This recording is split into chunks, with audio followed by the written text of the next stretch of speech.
కడప నగరం Masapeta 26వ division సచివాలయంలోని BLO మురళీపై TDP నాయకుడు మాసాపేట శివ చేసిన దాడిని తీవ్రంగా ఖండిస్తూ అతనిపై చట్టపరమైన చర్యలు చేపట్టాలని వైసీపీ మాజీ కార్పొరేటర్ త్యాగరాజ్ తో పాటు ఇతర దళిత నేతలు డిమాండ్ చేశారు. నగరంలోని పార్టీ కార్యాలయంలో ఏర్పాటు చేసిన విలేకరుల సమావేశంలో వారు మాట్లాడారు. రాష్ట్రంలో కూటమి ప్రభుత్వం అధికారంలోకి వచ్చినప్పటి నుంచి అధికారులు ప్రజలు రాజకీయ పార్టీల నేతల పట్ల రెడ్ బుక్ రాజ్యాంగం అమలు చేస్తూ వారిని భయభ్రాంతులకు గురి చేయడం జరుగుతోందన్నారు. మాసాపేటలోని బూత్ నెంబర్ 168కు సంబంధించి 1940 ఓట్లు ఉండగా పార్టీలకు అతీతంగా అందరితో మమేకమైన బిఎల్ఓ మురళి ఆ ప్రాంతాన్ని పర్యవేక్షిస్తూ నిబద్ధతతో పనిచేసేవాడన్నారు. అయితే మాసాపేట శివతో పాటు వారి బంధువర్గం ఆ బిఎల్వేతో సంబంధం లేకపోయినా సచివాలయానికి చేరుకొని తన మాట వినలేదని, నిబంధనలకు విరుద్ధంగా పనిచేయలేదనే సాకు చూపి దాడి చేయడం దారుణమన్నారు. బిఎల్ఓ పట్ల రౌడీగా వ్యవహరిస్తూ కాళ్లతో తన్నడం దారుణమన్నారు. పరిస్థితి ఇలాగే ఉంటే అతన్ని చంపినా ఆలోచించాల్సిన అవసరం లేదన్నారు. ప్రభుత్వం తరపున పనిచేసిన ఉద్యోగిపై దాడి జరిగితే కమిషనర్ తో పాటు సంబంధిత అధికారులు పట్టించుకోకపోవడం తగదన్నారు. ఈ కేసును పక్కదారి పట్టించే యత్నాల్లో భాగంగా విచారణ పేరుతో నిర్లక్ష్యంగా వ్యవహరించడాన్ని తప్పుపడుతున్నామన్నారు. ఈ సంఘటనపై బాధ్యుడైన మాసాపేట శివపై హత్యాయత్నం కేసు నమోదు చేసి చట్టపరంగా తగిన విధంగా శిక్షించాలని కోరుతున్నామన్నారు. అలాగే ఎన్నికల సంఘం కూడా ఈ అంశాన్ని పరిగణలోకి తీసుకుని తగిన విధంగా శిక్షించాలని, లేని పక్షంలో బాధితుల పక్షాన వైసీపీ పెద్ద ఎత్తున ఉద్యమించేందుకు వెనకాడేదే లేదని హెచ్చరించారు. నిన్నటి దినం మాసాపేట 26వ డివిజన్ సచివాలయం నందు మురళి అనే బిఎల్ఓ పైన అమానుషంగా దాడి చేయడం అందరికీ తెలిసిన విషయం. నిజంగా ఎలాంటి చర్య అంటే కూటమి ప్రభుత్వం ప్రతి ఆంధ్ర రాష్ట్రంలో ప్రతి చోట అధికారులపైన అయితేనేమి, అయితేనేమి, రాజకీయ నాయకులపైతేనేమి రెడ్ బుక్ రాజ్యాంగాన్ని చరిత్ర సృష్టిస్తూ అనేకులపైన అమానుషంగా దాడులు చేస్తూ వాళ్ళపైన కేసులు పెట్టి భయభ్రాంతులకు గురి చేసే ప్రభుత్వంలో మనం ఉన్నామంటే ఎంతగానో సిగ్గుచేటు. నిన్నటి సంఘటన ఒక బిఎల్ఓ సిన్సియర్గా పనిచేసే బిఎల్ఓ బూత్ నెంబర్ 168కి అతను బిఎల్ఓగా వ్యవహరిస్తున్నాడు.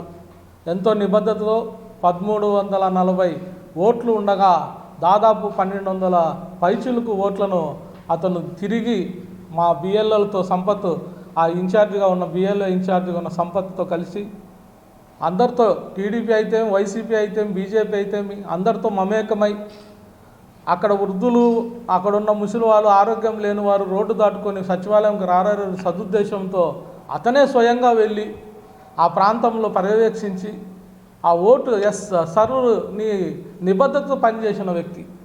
అలాంటి వ్యక్తి పైన మాట వినలేదని నెపంతో, అతను మాట వినలేదని ఏం లేదు, కేవలం ఒక ఎంటీ అప్లికేషన్ తీసుకొని వచ్చి ఫోటో అతికిచ్చి దీన్ని ఆన్లైన్ ఎక్కించమంటే ఏ అధికారైనా ఏ విధంగా ఎక్కించాడు? కనీసం మినిమం డీటెయిల్స్ అన్న దాంట్లో మెన్షన్ చేయకుండా అధికారిని ఎక్కించమని ఒత్తిడి చేస్తే మీరు అవన్నీ రాసుకొని రండి, తర్వాత నేను ఎక్కిస్తాను అన్నందుకు ఏరా నువ్వు చెప్తే చేయవని అతని పైన దురుసుగా మాట్లాడి, అతను మీరు ఎక్కించుకొని వస్తే నేను చేస్తానండి అన్నా కానీ వినకుండా ఈ మాసాపేట శివ అనే అతను రౌడీగా వ్యవహరించి అతన్ని కొట్టి దౌర్జన్యంగా కాలుతో తన్నడం చాలా దారుణమైన సంఘటన.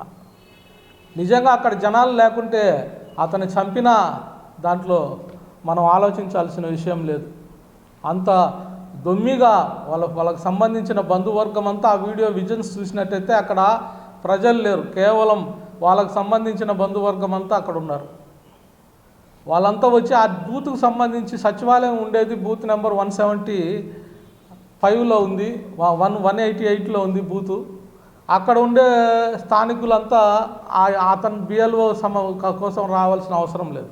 ఎవరన్నా సమస్య వస్తే 168 బూత్కు సంబంధించిన వాళ్ళు లేడీస్ కానీ వాళ్ళని ఏదన్నా అన్నారంటే, వాళ్ళతో ఏదైనా దుర్భాషలు ఆడినంటే అది ఏదన్నా నమ్మశక్యమైన విషయం. అక్కడ లోకల్గా అతను సచివాలయం ఉండేది 188 బూత్. అక్కడున్న మహిళలు వచ్చి ఇతను మమ్మల్ని దురుసుగా మాట్లాడంటే ఏ కారణం చేత అక్కడున్న మహిళలు అతని దగ్గరికి వస్తారు?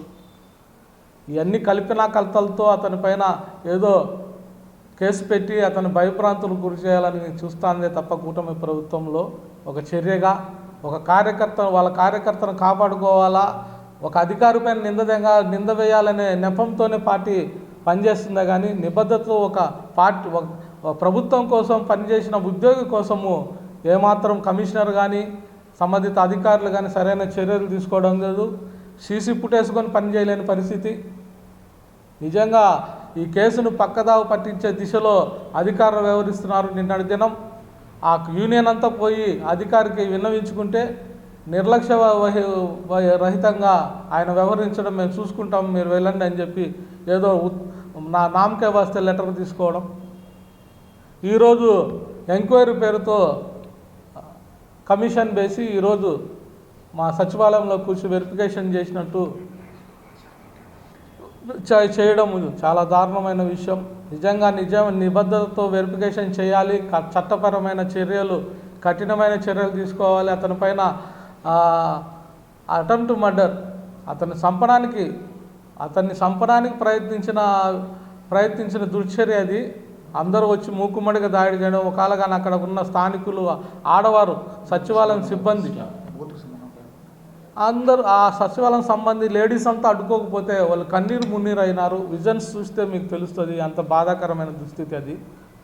వాళ్ళంతా అడ్డుకోవడం వల్ల అతను ప్రాణాలతో బయటపడ్డాడు. కానీ లేకపోతే దొమ్మిగా అందరు కలిసి కొట్టింటే ఈరోజు బిఎల్ఓ ఒక మంచి ఉద్యోగస్తుని, నిబద్ధతతో పనిచేసే ఒక వ్యక్తిని మనం కోల్పోయే పరిస్థితి వచ్చేది. ఇలాంటి చర్యలు మరీ చోటు చేసుకోకుండా ఖచ్చితంగా ఆ మాసాపేట శివాజీ తెలుగుదేశం ఇన్ఛార్జి అతని పైన కఠినమైన చర్యలు తీసుకోవాలి. ఈసీ కొని, ఎలక్షన్ కమిషన్ కొని దీనిపైన దృష్టించాలి. ఎందుకంటే ఇది సర్లో భాగంగా ఎలక్షన్ కమిషన్ పర్యవేక్షణలో జరిగే ఈ కార్యక్రమంలో ఇలాంటి దాడి చేయడం కూడా ఎలక్షన్ కమిషన్కి సిగ్గుచేటు.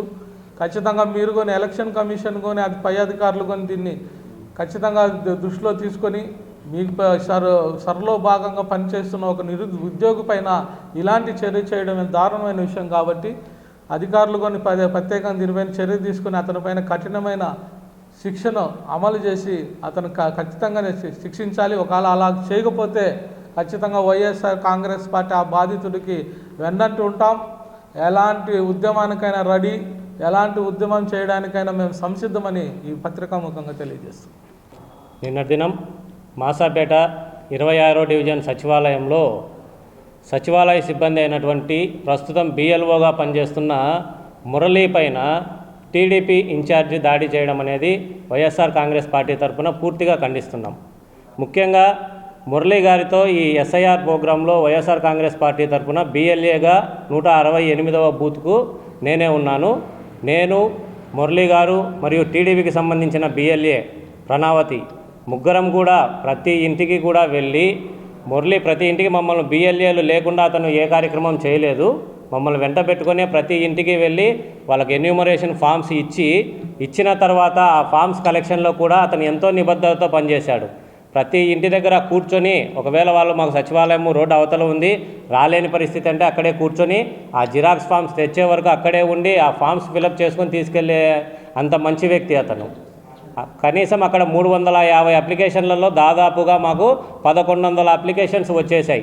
ఇంకా మిగిలినటివన్నీ కూడా అతను చేయాల్సిన కార్యక్రమం సక్రమంగా నిర్వర్తించారు. కానీ నిన్న దాడి అనేది ఎందుకు చేశారో వాళ్ళ విజ్ఞతకే వదిలేస్తున్నాం. అక్కడ ఆ బూత్కు సంబంధించిన వ్యక్తులు ఎవ్వరూ లేరు. మురళి అనే వ్యక్తి 168వ బూత్కు సంబంధించినటువంటి బిఎల్ఓ. కానీ అక్కడ వేరే బూతులకు సంబంధించిన వాళ్ళంతా వచ్చి అతని మీద దాడి చేయాల్సిన అవసరం కూడా లేదు. ఒక ప్రభుత్వ ఉద్యోగి పైన దాడి చేయాల్సిన అవసరం ఎవరికీ ఉండదు. రాజ్యాంగంలోనే ఆ హక్కు అనేది పోలీసులకే లేదు. ఒక ప్రభుత్వ ఉద్యోగిని అంత నానా బండబూతులు, ఒరే ఎరిపుక, నీ చేతనైంది చేసుకో, నన్నేం చేయగలవు నువ్వు, మా ఆడవాళ్ళపైనే నీ మీద నువ్వు పట్టుకునేవని కేసు పెట్టిస్తా అని బహిరంగంగా అతను దుర్భాషలు ఆడాడు. ఆ బిఎల్ఓ వచ్చేసి వ్రాతపూర్వకంగా మొత్తం విషయాన్ని కమిషనర్ గారికి అందజేస్తే కేవలం కంటి తుడుపు చర్యగా సచివాలయ సిబ్బందిని నలుగురిని ఆడ కూర్చోబెట్టుకునేసి ఎవరిని మాట్లాడనీయకుండా వాళ్ళు కూడా మేము చూసుకుంటాం, ఇది నువ్వు గమ్మున ఉండు అని ఎవరైనా చెప్పడానికి వెళ్ళిన వాళ్ళని కూడా కమిషనర్ గారు అంటున్నారు. ఈ ప్రభుత్వ ఉద్యోగి పైన జరిగిన దాడి అనేది చాలా తీవ్రంగా మేము ఖండిస్తున్నాము. బిఎల్ఓ అయినటువంటి మురళీకి ఖచ్చితంగా న్యాయం చేయాలి. ఇంకొకరికి ఈ విధంగా జరగకుండా టీడీపీ మూకలపైన ఖచ్చితంగా కేసు అనేది నమోదు చేయాలి. మురళీకి వైఎస్ఆర్ కాంగ్రెస్ పార్టీ తరఫున మేమంతా అండగానే ఉంటాము. మురళీ అనే వ్యక్తి చాలా మంచి వ్యక్తి. అతని డ్యూటీ అతను సక్రమంగా అయితే నిర్వర్తించాడు. ఈ టీడీపీ వాళ్ళు ఎవరైతే ఉన్నారో సచివాలయం వాళ్ళ అత్తగారి ఇళ్ళు అయినట్లు సచివాలయం మొత్తం కూడా వాళ్ళే ఉంటారు. ఎప్పుడు సచివాలయంకు వెళ్ళినా కూడా టేబుల్ మీద కాళ్ళు వేసుకొని కూర్చోవడము, సాధారణ ప్రజలు అక్కడికి వెళ్ళాలంటే కూడా వెళ్ళలేని పరిస్థితిలో ఉన్నారు. కాబట్టి ఖచ్చితంగా ఈరోజు దాడి చేసిన వాళ్ళపైన ఖచ్చితంగా ప్రభుత్వం చర్య తీసుకోవాలి. అలాగే సచివాలయ సిబ్బంది అంతా కూడా మూకుమ్మడిగా ఏకం కావాల్సిన సమయం ఇది. ఒక వ్యక్తి మీద దాడి ఈరోజు జరిగింది, ఈరోజు మాకెందుకు లేని మీరంతా గమ్మున ఉన్నారంటే ప్రతి సచివాలయంలో అదే విధంగా జరుగుతుంది. కాబట్టి సచివాలయ సిబ్బంది అంతా కూడా మురళీకి అండగా ఉండి అతనికి న్యాయం జరిగే విధంగా మీరు ప్రయత్నించండి. మా వైఎస్ఆర్ కాంగ్రెస్ పార్టీ తరఫున మురళీకి మేము కూడా అండగా ఉంటాం. ఒక మంచి ఉద్యోగి, అతనికి తప్పనిసరిగా న్యాయం జరగాలని వైఎస్ఆర్ కాంగ్రెస్ పార్టీ తరఫున కోరుకుంటున్నాం. అందరికీ నమస్కారాలు. రెడ్ బుక్ రాజ్యాంగము అమలును బ్రహ్మాండంగా చేస్తున్నారు ఈ కడప పట్టణంలో. ఫర్ ఎగ్జాంపుల్ నిన్న జరిగిన సంఘటన మీరు చూస్తే గుర్తుపెట్టుకోండి. మాసాపేటలో ఒక మంచి ఉద్యోగి, ఎందుకంటే నేను కూడా పనిచేశాను ఒక సెంట్రల్ గవర్నమెంట్ ఎంప్లాయీగా. ఎంప్లాయీస్కి గౌరవిస్తే ఖచ్చితంగా ప్రతి ఒక్కరికి గౌరవిస్తారు.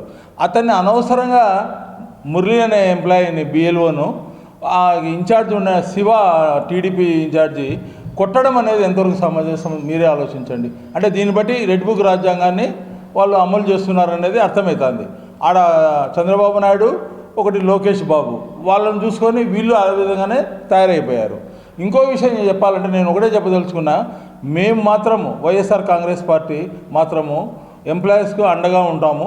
రేపు ఏమి జరిగినా కానీ ఈ యొక్క సర్ అయిపోయిన తర్వాత వాళ్ళకి అండగా ఉండి అతన్ని ఎవరైతే అతన్ని కొట్టాడో శివ, అతనికి శిక్ష పడేట్టుగా ఖచ్చితంగా మేము చేస్తాము. ఎందుకు చెప్తున్నానంటే ఎంప్లాయీస్ని కొడతా అంటే ఎలా పనిచేస్తారు చెప్పండి. అందులోనూ అతను సెల్ఫీ వీడియోలో కూడా చెప్పాడు, నేను ఏమైనా యాక్షన్ తీసుకోకపోతే నేను ఆత్మహత్య చేసుకుంటాను కూడా అన్నాడు. అంటే ఎంత బాధ్యతతో చెప్పింటాడు చెప్పండి ఎంప్లాయీ ఒకరు.